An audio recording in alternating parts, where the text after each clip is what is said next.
출애굽기 40장 28절부터 33절까지 말씀. 그는 또 성막문에 휘장을 달고 또 회막의 성막문 앞에 번제단을 두고 번제와 소제를 그 위에 드리니 여호와께서 모세에게 명령하신 대로 되니라. 그는 또 물두멍을 회막과 제단 사이에 두고 거기 씻을 물을 담으니라. 모세와 아론과 그 아들들이 거기서 수족을 씻 때 그들이 회막에 들어갈 때와 제단에 가까이 갈 때에 씻었으니 여호와께서 모세에게 명령하신 대로 되니라.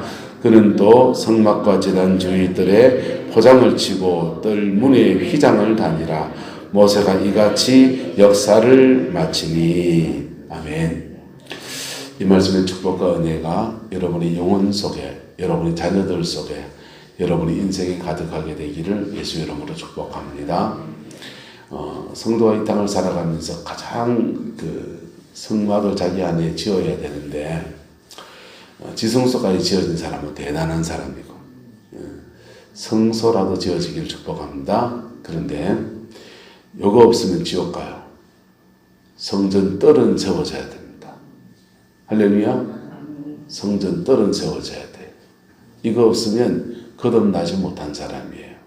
교회 안에 앉아 계시지만은 그분은 영원히 거듭난 사람이 아니에요. 그 영혼을 목사가 책임 못 져줘요. 사람이 책임질 수 있는 게 아니거든요.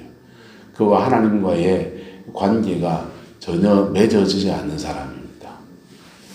그래서 이 뜰의 신앙은 온전히 세워지게 되기를 예수 이름으로 축복합니다.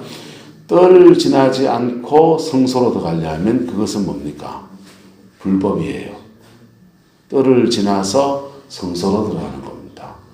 사도 바울은 고린도에 이르러서 복음을 전하려고 할 때 복음의 틀을 닦아주고 그들의 영혼 속에 성전을 짓는데 틀 닦는 작업만 했대요.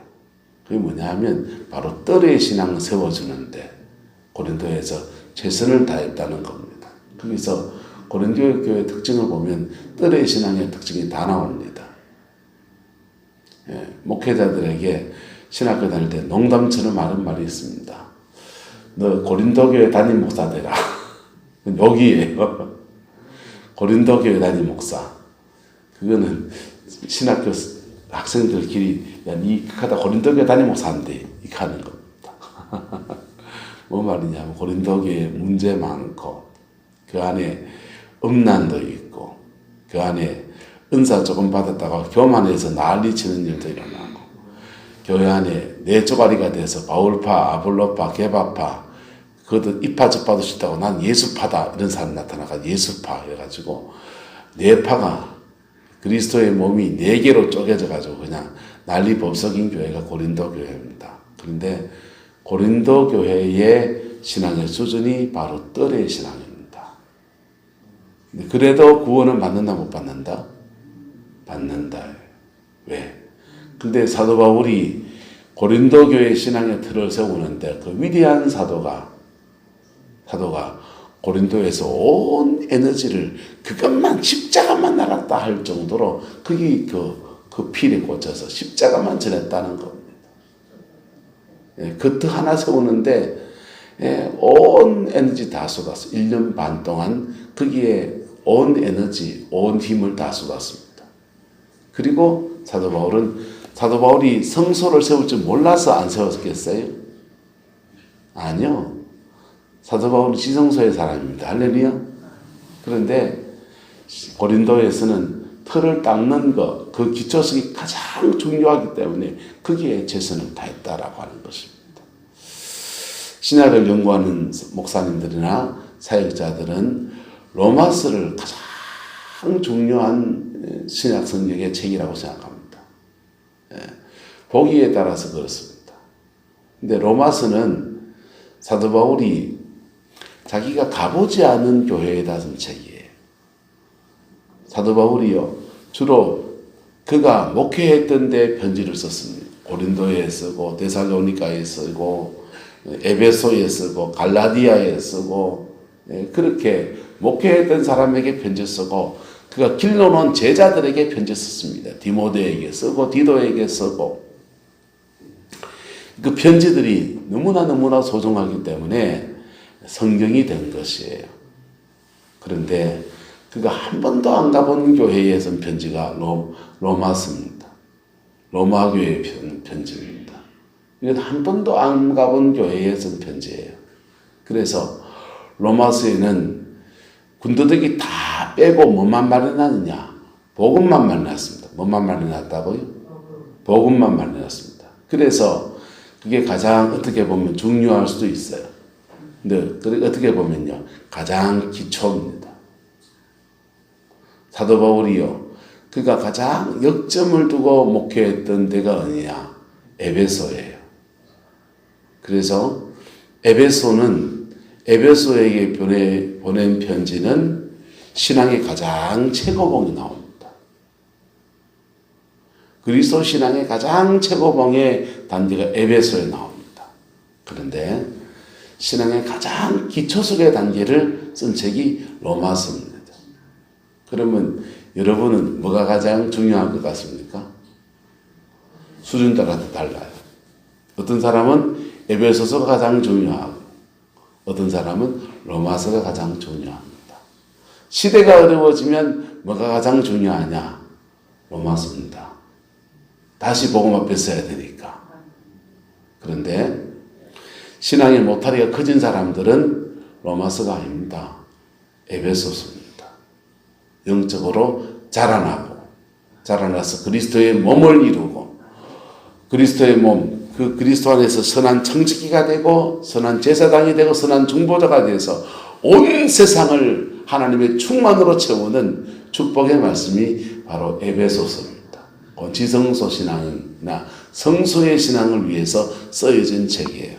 로마서는 뜰의 신앙을 위해서 아주 정확하게 그 핵심만 딱 집어놨습니다. 로마 교회의 상황이나 아직 인격적 관계가 맺어지지 않았기 때문에 책망도 하지 않습니다. 그냥 복음만 딱 정확하게 그냥 전도합니다. 만약에 사도 바울이 로마 교회에서 목회했던 교회라면 아마 고린도전서처럼 썼을 겁니다. 너희들 중에서 음란이 있다 하는데 하면서 막 욕할 겁니다. 뭐락할 겁니다. 그런데 그렇게 하지 않고 복음만 딱 찍어서 그렇게 로마서를 썼어요.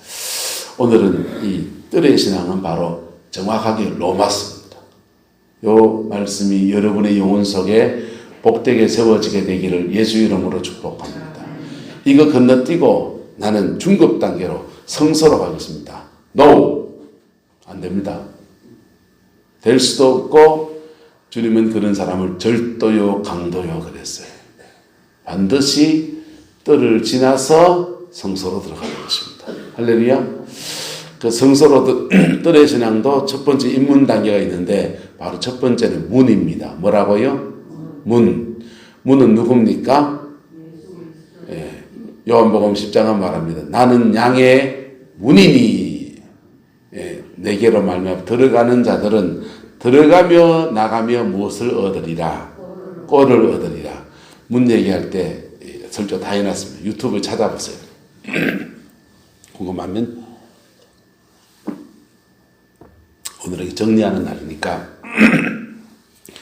문에서는 들어가며 나가며 꼴을 얻는데 예수 그리스도를 나의 주로 영접해야만 그 문을 들어갑니다.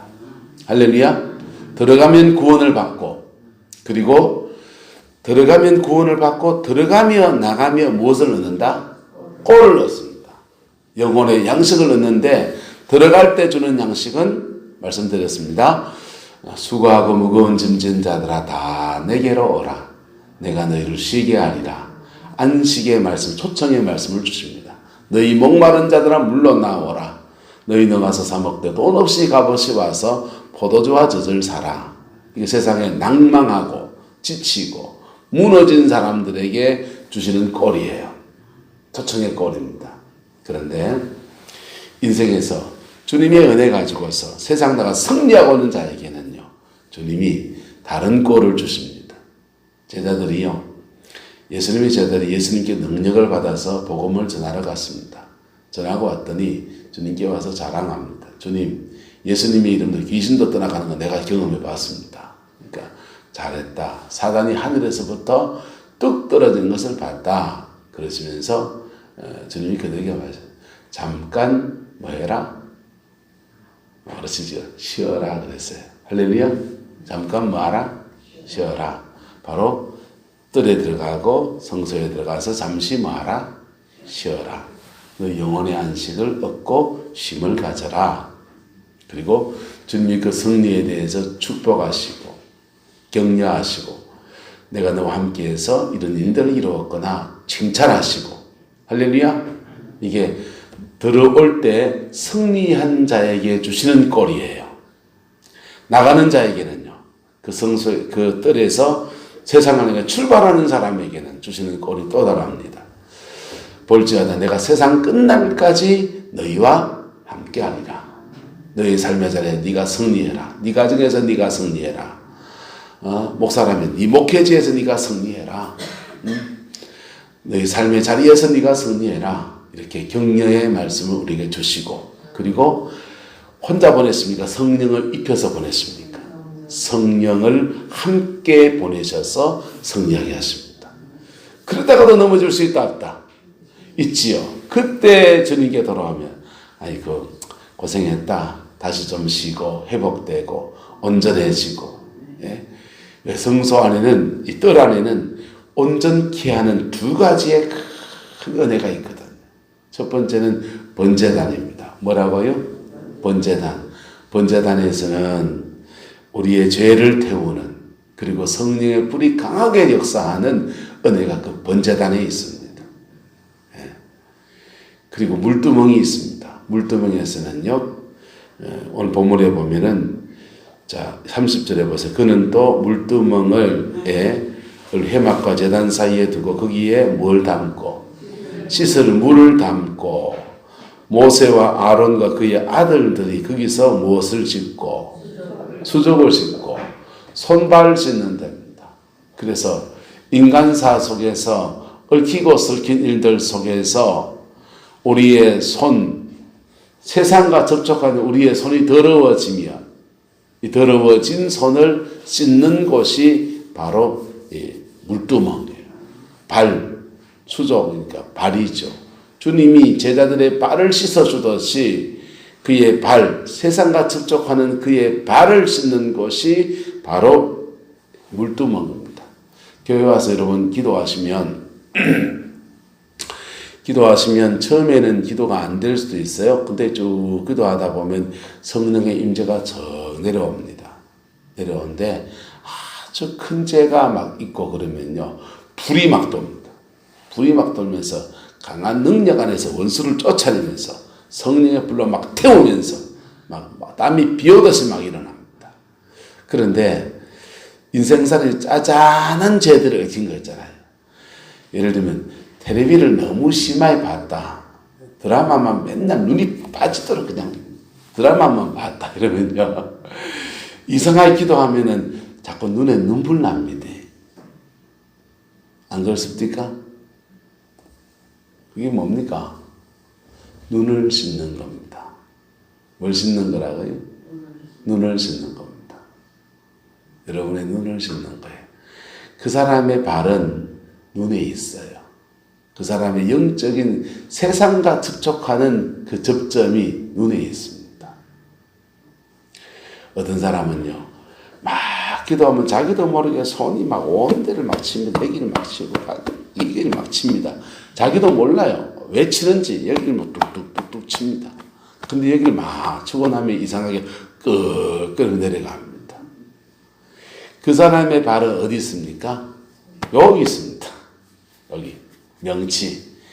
주로 가슴앓이가 많은 분들이 그래야 됩니다. 그래서 여러분 스스로 마음이 상한 일이 생기면 기도하다가 성령의 임재가 확 오면은 여다 대고 불! 그래 보세요. 여다 성령 부어달라 이 말이죠. 그러면 하나님 여러분의 손을 도구 삼아서 이다 불을 주십니다. 불을 주셔가지고 확 그냥 하면서 맥토하기도 하고 예. 그의 물두멍이 열리면서 팍 풀어집니다. 할렐루야. 영혼의 샘인 것이지요. 영혼의 샘이고요.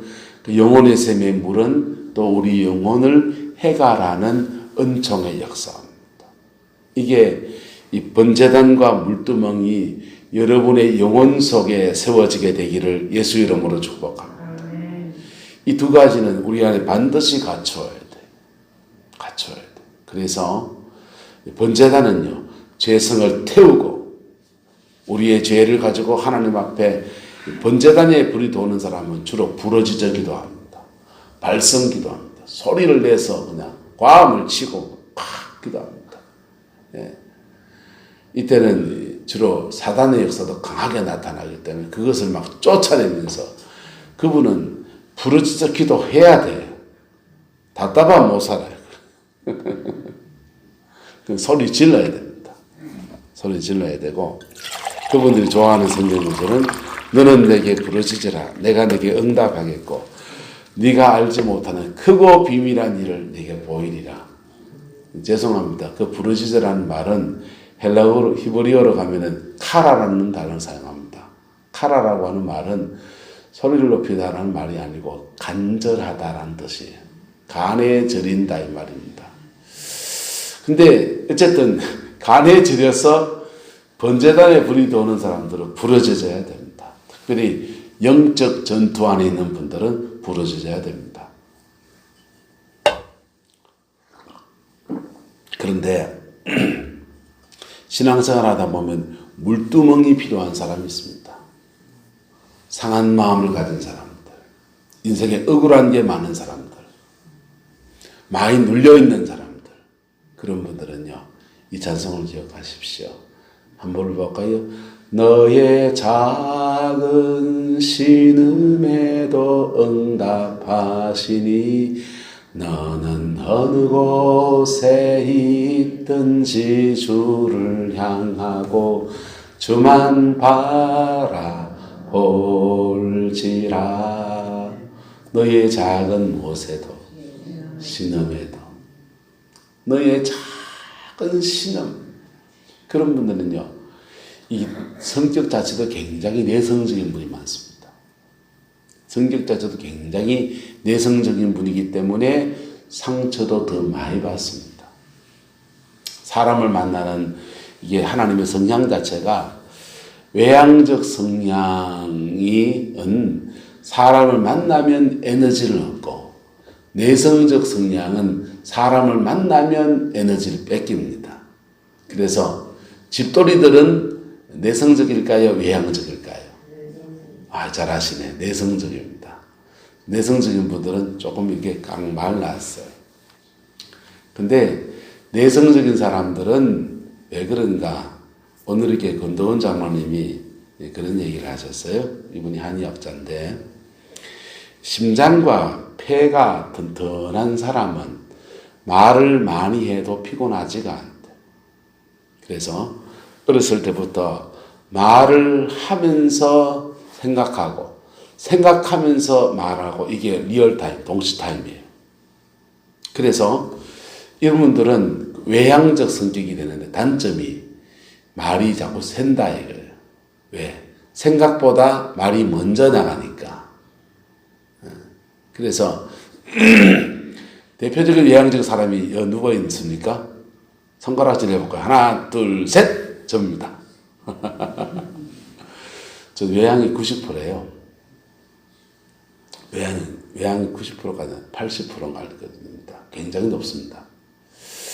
외향적인 사람은 사람을 많이 만나고 말을 많이 하면서 에너지를 받습니다. 피곤하지가 않아요. 그런데 그러다 보니까 생각하는 것보다 이렇게 하고 싶은 마음에서 말을 했지만은 실제로는 그게 못 될 때가 있다 없다. 있다는 거. 이게 거기에서 우리 어머니한테 맨날 어렸을 때 혼난 게 있습니다. 니는 말이 앞선다. 저도 걱정했어요. 근데 나중에 심리학 공부를 해보니까 성향이 그런 성향이에요. 그런 분들은 말하는 쪽으로 쓰임받으면 좋습니다. 근데 내향적 성향이 있습니다. 내향적 성향은 심장과 폐의 기능이 좀 떨어지는 거예요. 성장하면 괜찮아요. 성장하면 괜찮은데 어렸을 때는 심장과 폐의 기능이 좀 떨어지기 때문에 말을 많이 하면 본인이 너무 피곤해요. 그래서 말수를 줄이고 자꾸 뭐 합니까? 생각이 깊어지는 거예요. 생각이 깊어져서 생각하고 정리된 것을 한마디 툭 내놓습니다. 그래서 생각이 깊은 아이들, 내향적 성향이 됩니다. 여기다가 꼼꼼함까지 더해지면 완전히 현미경입니다. 그런 여자가 한 명 있습니다. 저랑 같이 삽니다. 정반대의 성격이 만나가지고 부부를 삽니다. 저 여자 내하고 사느라고 억수로 애물 겁니다. 나도 저 여자하고 사느라고 억수로 애먹습니다. 적과의 동침을 꽤 오랜 시간을 해왔습니다. 근데 이러면서 자선 배우는 거죠. 하나님이 부부는 이렇게 거꾸로 만나게 많이 하셔요. 그래서 서로를 보면서 뭐 하도록 배우도록 하고 서로 뭐 하도록 깎이도록 합니다. 근데 서로 그걸 공격의 제목으로 삼을 수 있다 없다? 절대 안 납니다. 그걸 공격하지 마세요. 사모님 저 공격하지 말아주시기를. 저도 공격하지 않겠습니다. 그게 어려운 거 사실은. 단점이 더 먼저 보이거든요. 내 눈에 보기에 뜯어고치고 싶은 욕망이 더 많거든요. 조금 포기하세요. 조금 포기하고 조금 개선되어지면 감사하게 여기십시오. 자, 그런데 이 성격이라고 하는 것들이 이렇게 형성이 되는데 이런 성격들 속에서 우리도 모르는 사이에 실수도 하고 그래야 되는, 특별히 내향적 성향의 사람들은 반드시 그의 물두멍을 만나야 됩니다. 뭘 만나야 된다고요? 물두멍. 그의 물두멍을 만나야 합니다. 그럴 때 그의 작은 신음에도 응답하셔서 깨끗하게 하시고, 그리고 사람들을 이렇게 보면서 자기의 영혼을 채워줄 사람을 찾아 헤매요. 자기 영혼을 누가 채워줍니까? 다 잿덩어리 인간인데. 근데 주님이 그 갈급한 영혼을 채우시는 은총을 베풀어 주십니다. 그게 물두멍의 역사입니다. 주로 외향적 사람들은 몸이 먼저 움직이고 행동이 먼저 하고 말이 앞서 나가고 하기 때문에 죄송합니다. 그 사람들은 주로 불 만나야 합니다. 불 만나야 되고, 내향적 성향 이런 분들은 상처를 많이 받을 수 있습니다.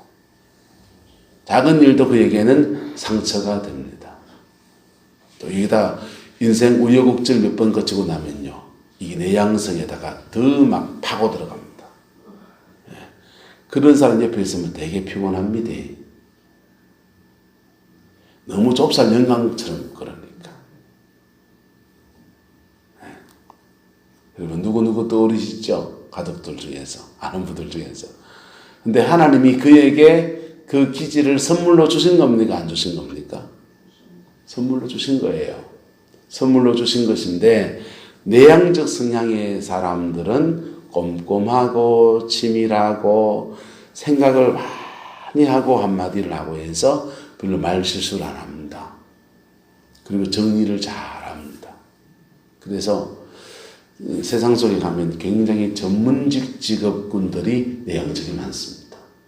덜렁덜렁 털파리가 의사가 되면 어찌 되겠습니까? 수술 다 끝내고, 야, 가위가 하나 어디가 붙노야? 아까 어디 갔노? 시스템 돌려봐라. 원배 그 뱃속에 넣어놨네. 곤란한 문제입니다. 근데 내향적 성향의 사람들은 그런 것을 굉장히 꼼꼼하게 해냅니다. 꼼꼼하게 해내. 그래서 사람마다 기질에 다른 것들을 하나님이 허락하셨는데, 문제는 기질에 다른 것들을 사단이 공격 루트로 잡아버리게 되면 외향적 성향의 사람들은 주로 죄를 짓고, 내향적 성향의 사람들은 그 죄 짓는 사람 옆에 있다가 괜히 상처받습니다. 내향적 성향의 사람들은 주로 피해자가 되고, 외향적 성향의 사람들은 뭘 주고?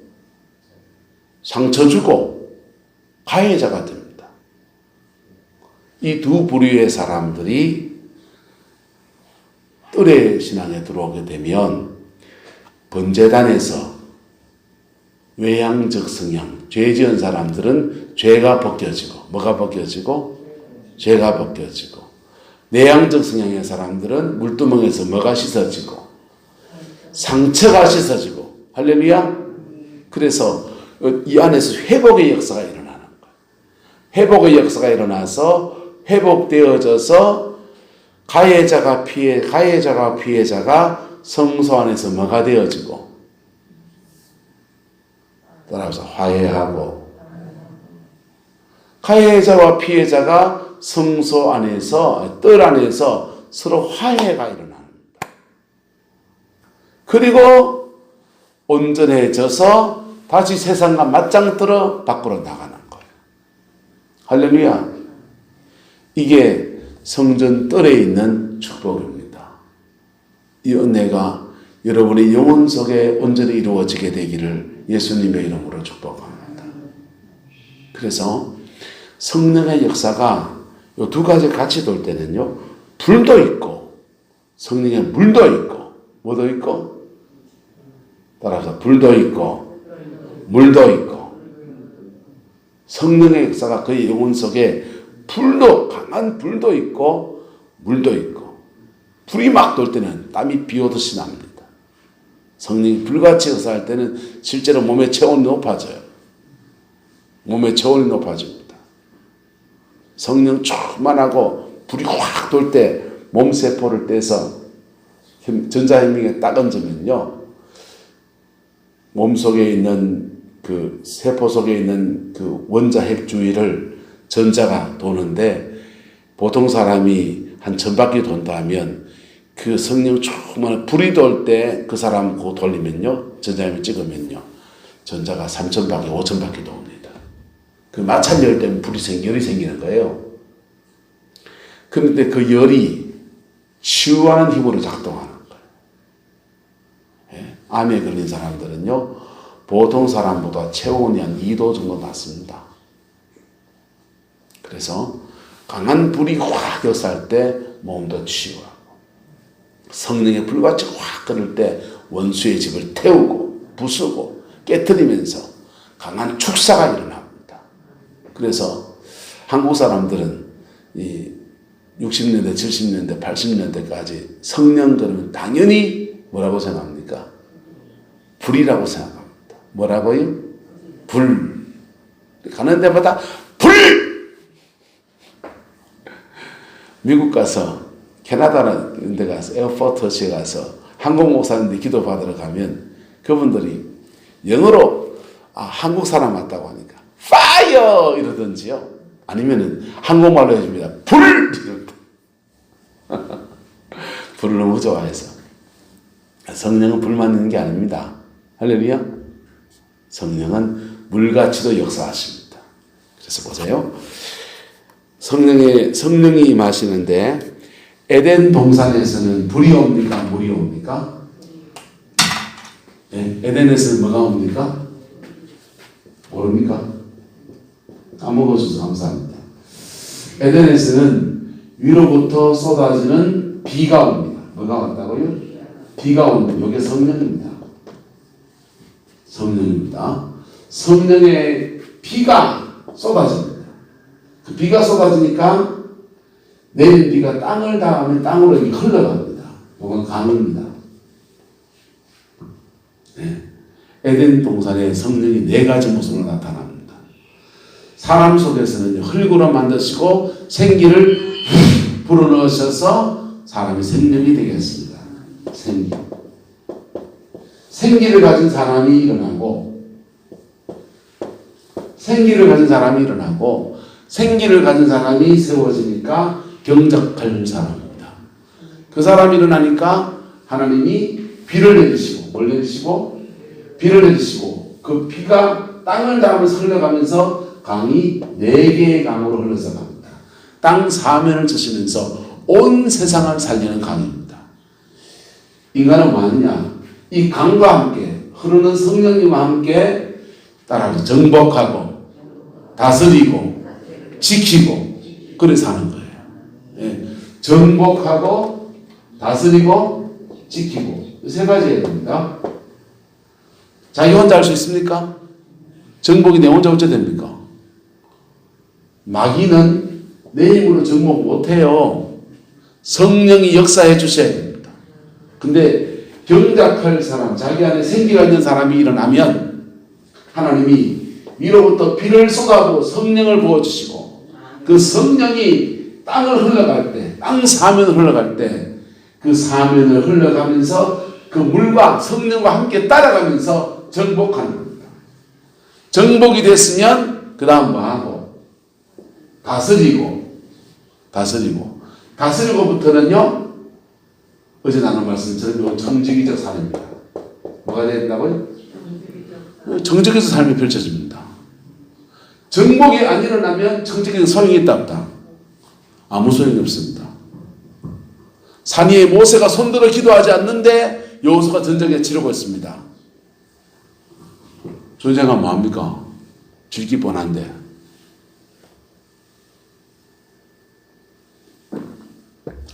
정복해 주는 사람이 있으면 요 정치기들이 힘을 쓴다 안 쓴다? 힘을 쓰지요. 정복하고 다스리고 지키고 요 다스리는 시기가 넘어가면 사람들은 정복한 사람들의 공을 등한시 여깁니다. 한국교회가 꼭 그 짝입니다. 1950년대 가난하고 절박하고 그럴 때 산에 올라가서 정복하고 산에 올라갔더니 하나님이 그들에게 먼저 무엇을 주시고 생기를 부어주시고 그 생기를 받은 사람들이 하나님께 간절히 기도할 때 은혜의 단비가 막 쏟아집니다. 막 쏟아지면서 온 대한민국 땅 전체에 은혜의 강물이 막 흘러갑니다. 예배당 세우면 깃발만 꽂으면 십자가만 꽂으면 부흥했습니다. 교회가 찢고 뽑고 싸우고 고신청이 나눠져 가고 합동통합이 깨지고 합동청은 교회도 교단이 1000개로 막 깨지는데도 근데도 교회만 세우면 부흥했습니다. 왜요?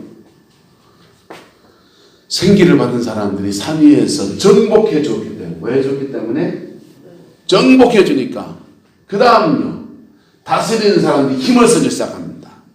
영락교회, 세문안교회, 무슨 교회, 포항의 포항제일교회, 중앙교회, 오천교회 막 곳곳에 교회가 세워지고 그리고 공장 짓고 학교 세우고 대학교 세우고 병원 세우고 지목새 인생을 살아내는 다스림의 역사가 펼쳐지는 거예요. 근데 지키고 요거 남아있습니다. 마귀는 정복됐다고 해서 틈타지 않는다? 틈탄다? 틈탄다. 이거 지키고는 또 누가 해줘야 됩니까? 다스리는 사람들요? 몰라요, 영의 세계를. 이 사람들은 몰라요. 정복한 이 사람들이 이걸 계속 이어줘야 돼. 맞습니까? 안 맞습니까? 맞잖아요. 이모산 맞지요? 근데 교회 막 부흥하고 막 잘 되니까 산에 가서 기도하는 저것들 다 이단 같은 것들 신비주의자들 온갖 욕을 해야 되니까요. 간판 다 내라 버렸습니다.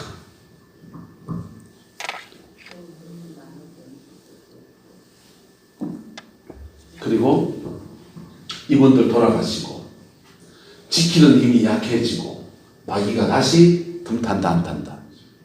틈타죠. 시큰 농사 다 지놓고 멧돼지 때 오는 것과 똑같습니다.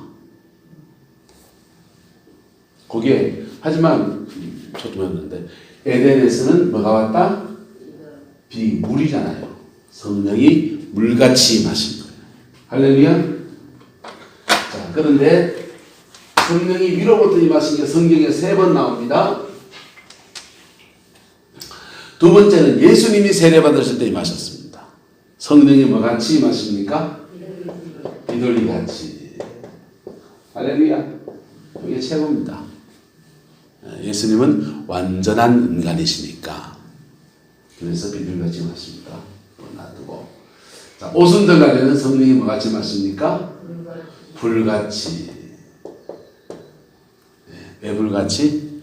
우리 안에 죄성이 있기 때문에. 번제단의 불. 여러분의 영혼 속에 이 불이 타기를 축복합니다. 이 불이 타기를 축복합니다. 근데 우리 중에 어떤 분들은 불 받으면 안 돼요. 우리 중에 어떤 분들은 성령이 내리는 물같이 마셔야 합니다. 할렐루야. 불을 받은 사람도 어느 시간 지나면 그 죄에서 씻겨지면 그가 어디로 들어가려면 성소의 신앙으로 들어가려면 물같이 와야 합니다. 할렐루야. 이게 물두멍의 성령입니다. 예, 따라서 번제단의 성령, 물두멍의 성령. 이 두 가지 성령의 역사가 여러분의 심령 속에 있기를 축복합니다. 그래서요, 물두멍의 성령의 역사를 받은 사람은요, 사람이 부드럽습니다. 나긋나긋하고요. 강한 불이 있는데도 물두멍의 성령이 있는 사람은요, 귀신을 쫓아내는 사역의 같은 강한 힘이 나옵니다. 용사의 그 강력함이 나타납니다. 방언 기도하면 레시아 메카야다 메카야 바오사카 막 꾸짖는 방언 막 튀어나옵니다. 근데 물두멍이 그 안에 있는 사람은요, 칼 쓸 때 칼 꺼내고 그놈 칼집에 집어넣고 나면 스마일 평안합니다. 여러분, 귀신 쫓아내고 병 고치고 강한 은사자를 만나본 적이 있습니까? 어떤 분들은 하면 그치지 이루 말할 수가 없습니다. 왜 그치냐? 왜 그친 줄 압니까? 번제단에 불받아서 귀신 막 쫓아내다 보면요, 전투적인 능력이 상승해요. 전투적 능력이 상승합니다. 그래서 전투적 능력이 상승할 때 여기서 싸우다 보니까 아직 그 싸움의 기운이 자기한테 남아있는 겁니다. 맹수들이요, 광을 찌르면서 싸웁니다. 와! 하면서 싸웁니다. 근데 광을 지를 때 피 속에 동물이나 사람이나 호르몬이 분비되는데 아드레날린이라는 호르몬이 분비됩니다. 그게 확 분비되면은 자기 힘의 한 1.2배 정도 힘을 더 써요. 확 더 쓰고 막 여기 깨물려도 안 아픕니다. 건투선들 막 치고받고 싸우면 여기 막 찢어지고 막 그러잖아요. 싸우는 동안에 안다 모른다? 찢어졌는 눈테이 반테이 된지 하도 모른다. 정신없이 싸웁니다. 싸우나 집에 가서 아야 여도 터졌네 저도 터졌네 이럽니다. 마귀하고 영적 전쟁을 치를 때 전투적 호르몬이 우리 몸에 분비가 돼요. 그래서 굉장히 그 아드레날린이 분비되면서 호전적이 됩니다. 요게 요렇게 사역하다가 환기를 해야 됩니까? 안 해야 됩니까? 마음의 환기를 하고 일상에서는 물같이 역사하시는 성령이 이렇게 잠겨있는. 그러면 부드러워집니다.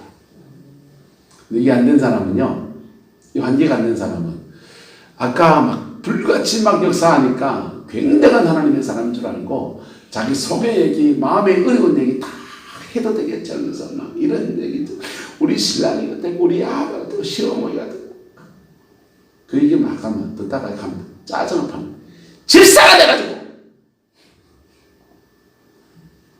권사가 돼가지고 아주 그밖에 안 되나. 아이고, 심지어 목사님이 돼가지고 그런 거 저는 겪지요. 안 겪어봤습니까? 나만 겪어봤나?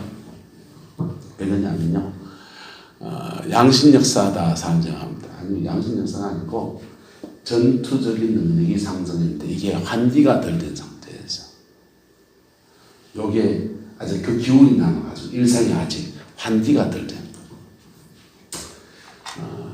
성령의 불도 임하시고 물도 임하시기를 예수 이름으로 축복합니다.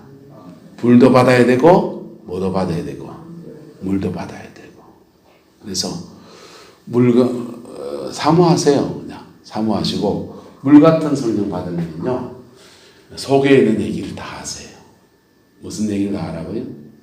속에 있는 얘기, 가슴앓이 한 얘기, 시집살이 한 얘기, 속에 있는 얘기를 하나님한테 다 말하세요. 다 정직히 말하시면 성령이 물같이 임하십니다. 할렐루야. 예. 불 받던 성령 받으려면요, 회개하세요. 회개하면 정결의 불이 확 임하면서 태우면서 성령이 역사하십니다. 어쨌거나 간에 주님의 성령의 역사가 여러분의 영혼 속에 이렇게 온전히 부어지게 되기를 예수님의 이름으로 축복합니다. 기도하겠습니다. 좋으신 아버지 하나님, 우리 안에 성전의 뜰이 세워지기를 소망합니다. 물두멍의 정결의 역사가 우리에게 임하게 하시고 번제단에 태우는 역사도 우리에게 임하게 하셔서 온몸과 마음과 영혼이 정결하고 깨끗하여서 주님 앞에서 온전해져서 넉넉히 세상을 이기는 저희들 되게 인도하여 주시고, 아버지 하나님 더 깊은 신앙, 성소의 신앙으로 올라서는 은혜도 있게 역사하여 주옵소서. 주께서 함께해 주시기 원합니다. 예수님의 이름으로 축복하며 기도드리옵나이다. 아멘.